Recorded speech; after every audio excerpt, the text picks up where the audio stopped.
open 24 hours, except when we arrive. Typical.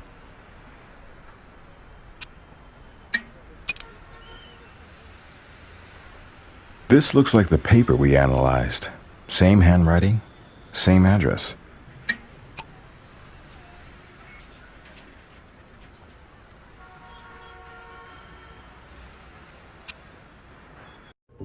Yes? We've got some mitochondrial DNA from the smoker's mouth. I got a feeling this bud is bad for somebody's health. Nothing new to report on that.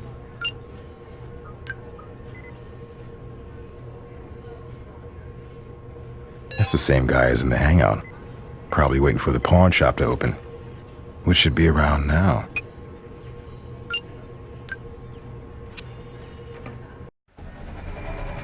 What are you looking at? Joe Nobody, what's yours? Warwick Brown, Crime Lab. You willing to answer a few questions? Not unless you got a good reason to. So what if I am? Member? Do I look like a member of anything?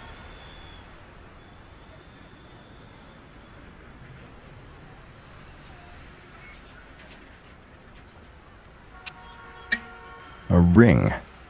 Pretty grimy. This could be a family crest. Well, this one's definitely not fresh off the rack. Try using a similar tool. You're close. Something similar.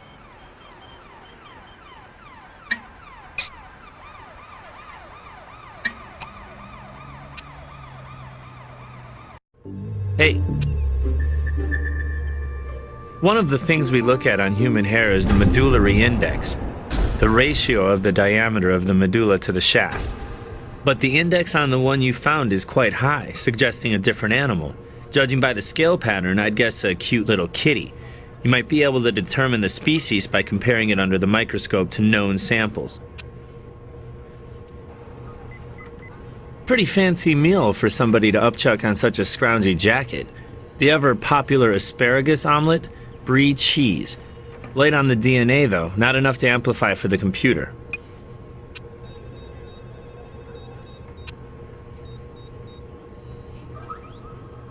Found a gold ring under the gunk and grime. This crest on it would have made it hard to pawn. Pretty small, size 5.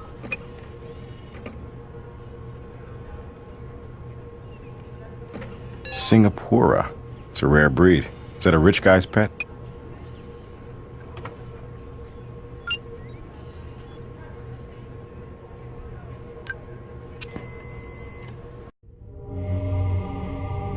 Based on my measurements, it looks like a size 5.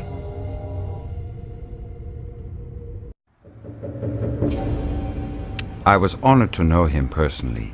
He was much more than just a regular patron to me. A generous man, with a warmth that not all wealthy people, if I might be frank, display. JJ even sometimes had me at his condo, where we spoke of the arts and politics and business over martinis into the wee hours. He was a friend. I miss him dearly.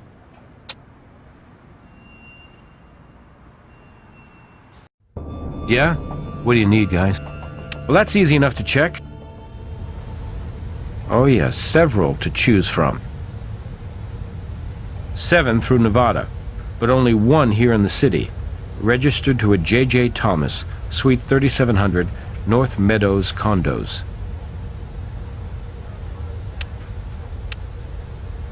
Vanda Helen's food was in the victim's stomach, and he's got a real thing about the riffraff in his alley. Okay, so we couldn't actually find poison in the victim's system, but still, he's got an axe to grind. Let's bring in Mr. Warmth. On occasion, as the manager, I from time to time take the garbage out. I'm not sure I'd say often. It's my property.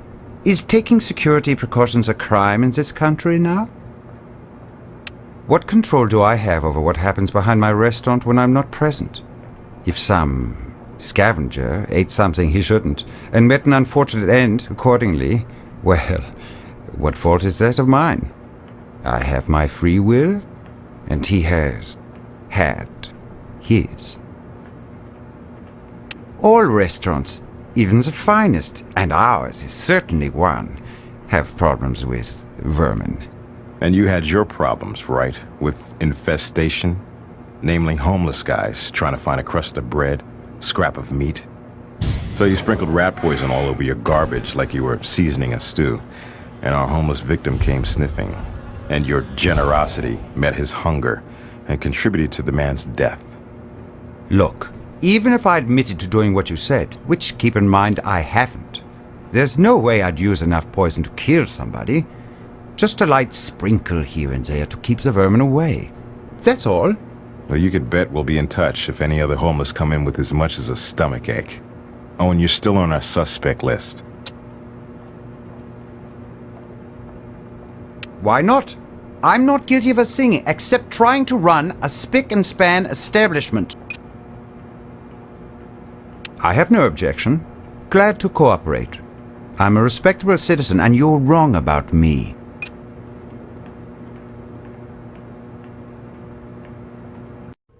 What's up?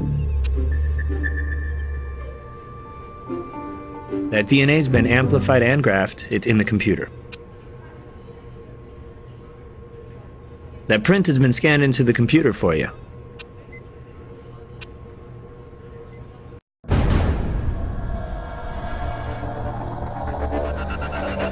Please come in.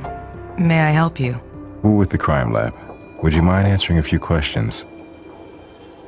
Yes, it is. It's the home of J.J. Thomas. And I'm Claire Thomas, his daughter. If you're here to see my father, I'm afraid he passed away recently. We're sorry for your loss, Miss Thomas. What's this about, officers? It's just a routine matter, but we could use your input. Certainly. Bravely. He'd been fighting a long battle with lung cancer, and that's a war you just can't win. I hope I can help you, but I'm not really at my best at the moment. I was close to my father. I'm an only child, and my mother died when I was 5. Daddy was really all the family I had, and now I'm just sorting through things, putting a lifetime into boxes. I'm a little confused and just barely keeping it together. So, if we could make this short, I'd be grateful. No problem. We just have a few questions. Yes, while I settle the estate. This was my father's winter residence. The rainy weather in Seattle was hard on him. Last year, when he got worse, he moved here permanently, and I stayed in Seattle.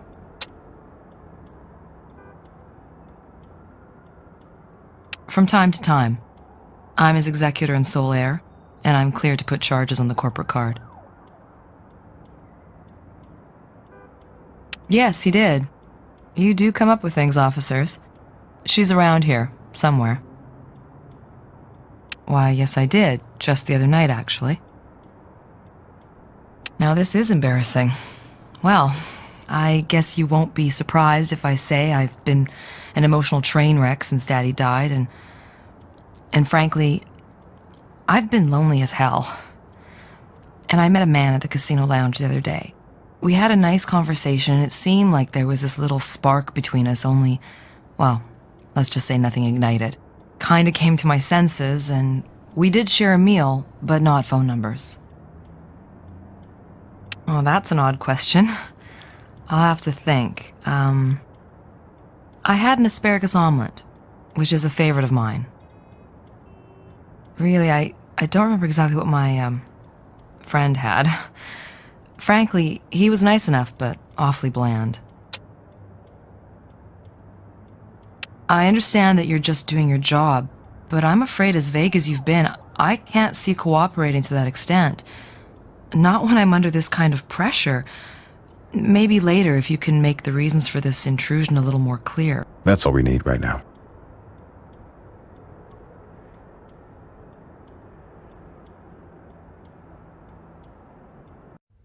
Need something? She ate the omelet, and her cat's hair is on the jacket. So let's see if she's hiding anything else.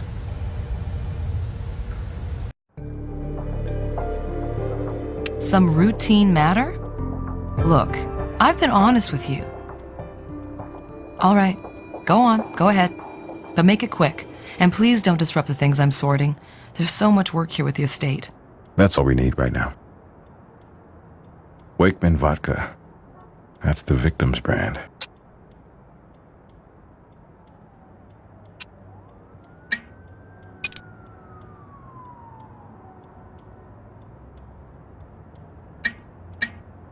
Now, here's something Gris would love. Blowfly larva. Body fluids could have been cleaned up, but not before this little guy got himself out of the way. Little fella might be our new best friend. It's a burned document, a report or something.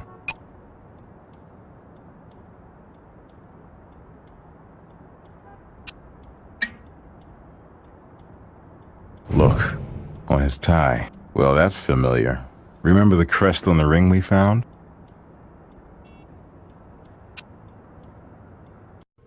Yes. Can't think of much more to tell you about that. The image enhancement and microscopy equipment is where that's going. Couldn't restore the whole deal, but I did stabilize some of the burned paper enough to tell this is, or was, a private investigator's report, commissioned by the late J.J. Thomas himself. Trying to locate someone, it seems. Couldn't make out the name of the investigating firm, though. Even I'm not perfect.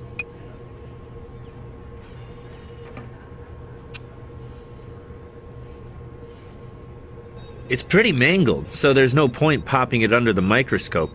But here's the good news. We tried a new technique for analyzing blowfly contents, and guess what we found? DNA.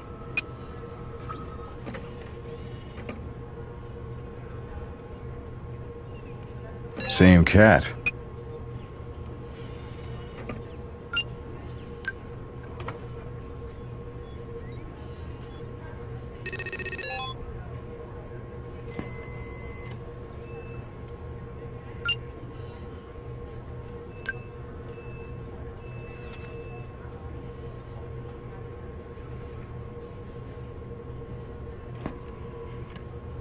It's not a match. Not even similar.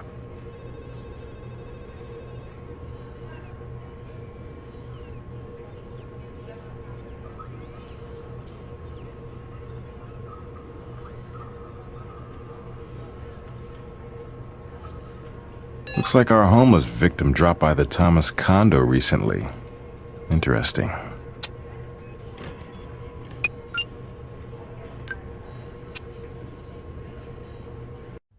What's up? Something you want? Need something? Claire Thomas spent time with our victim right around the time he was killed, and she had her dead father's wheelchair to cart a corpse around. This case is sounding solid. Let's invite her to our party. I have no idea. He hasn't needed it much since his death. The hospital must have it. Check with them if it's important for some stupid reason. Abandoned what? I don't think so.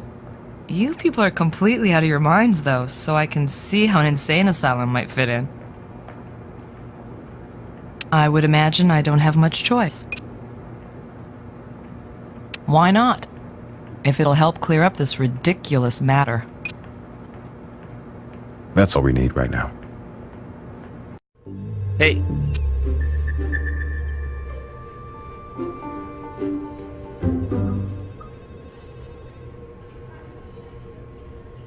That DNA is scanned and in the computer already, amplified and graphed. Hey, I scanned that print into the computer for you.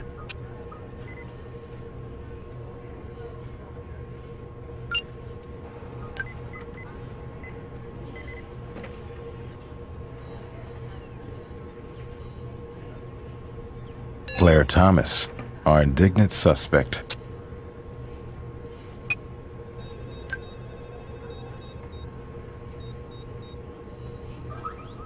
Claire handled that wheelchair all right. Don't quite have a match there. Devil's in the details.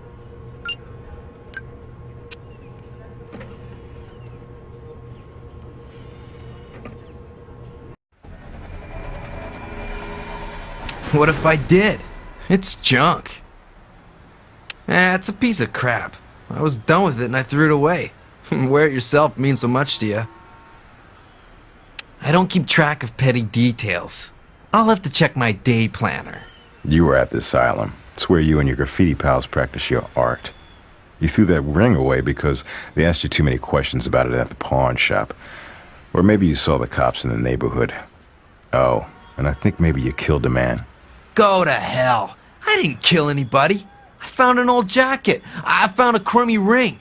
So sue me. You found them, all right. You found them on the man you killed. Screw you. Hey, look. Back off. I've been in the slammer, okay? And I just went back to the old hang. Only nobody was around. And, well, there was this dude. I thought he was sleeping at first. Was all sprawled out, looking weird. And looked dead. And damn, he was dead.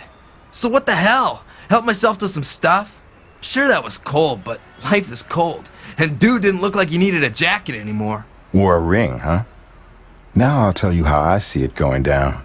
You went back to your old hangout, all right. But your old buds weren't around. Just a homeless guy, minding his business.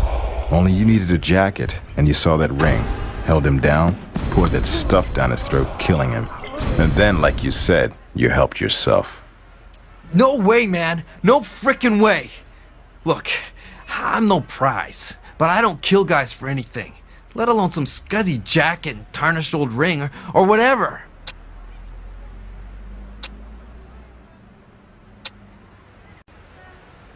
I told you, in stir. Prison. Yeah, we'll check into that. That's it. That's all I got for you. What's up? That's an easy one. Now that is an alibi. He was inside, all right. He may not be our favorite human, but he's also not our man.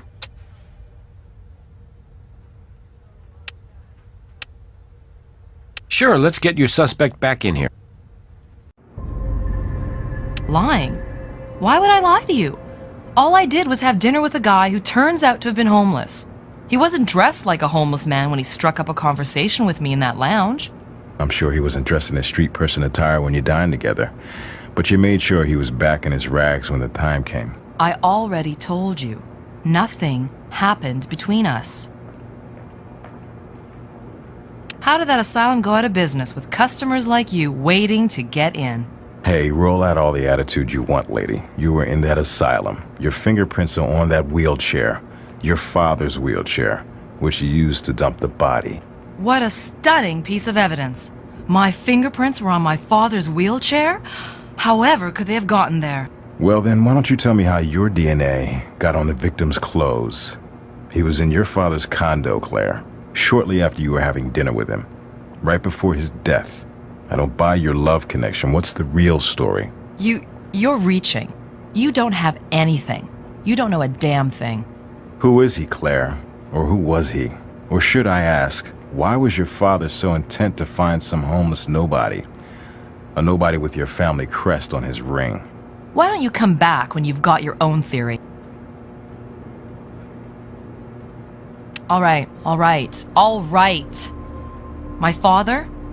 I gave my life to him, living the way he wanted me to, going to the schools he chose, taking the courses he picked, working for him, living with him, never marrying. And suddenly, when he's sick, he starts talking about his son, my half-brother, by his first wife. First I ever heard of it, and my father gets all misty-eyed and regretful. Oh, poor child ran off and quit college, disappeared after he and my father had bitter words of some kind. And my father? He wrote the boy off. Kid was dead, far as my father was concerned. That is, until my father lay dying and gets all syrupy sentimental. He wanted to find his son before he died and hired an investigator who found him right here in Vegas. Street rabble. Only by the time my brother turned up, Papa was already dead. I decided to meet him. Size him up. Maybe it wouldn't be so bad. We could run the company together and... Well, only when I saw him, he was... this vile, foul-smelling bum. Still, he was no fraud. He was family, all right. That ring with your crest? He'd held on to it, no matter how much he might have been tempted to trade it in for a meal or a bottle. He was as sentimental as my father, I guess. Anyway, I cleaned him up before we went out, bought him a nice meal. And I told him I'd even see that he was given a fair settlement, and we'd even see about a position of some kind with the company. But oh no, straight from the gutter to greed personified. He was going to fight me for the inheritance, as the firstborn son. He shouldn't have done that. I was the chosen one, or I had been. He fell asleep on the couch. He'd had a lot to drink for him. I got on top of him. He was half asleep. But when he woke up, I kept him pinned, and I shoved that vodka down his greedy throat. He almost drowned on it, but I didn't let up. I didn't let up. Then he was dead, and somehow I got the new clothes off him and his awful clothes put back on. And that was when it hit me. What I'd done, what I'd stooped to. And that expensive meal came up, and it was horrible. But I got my act together, and I wheeled him out to the van, over to the asylum, and I just dumped him like the homeless parasite he was. What did he ever amount to anyway? Afraid I have an unpleasant little piece of family history I need to share. We tested your DNA, Claire, and we compared it to your so-called half-brother. What do you mean, so-called? No chromosomal match. I spoke to your family attorney, who off the record shared a story with me about your father's first wife and a chauffeur. Your father apparently disinherited your half-brother after discovering the boy wasn't his own. Then your father had regrets on his deathbed. Blood or no blood, this was the son he'd raised into manhood. Still, if you hadn't killed the chauffeur's son, Claire, you would have inherited everything. And you wouldn't be going to a cement condo. You know, seems every family has a black sheep. Sometimes it's a surprise who that black sheep turns out to be.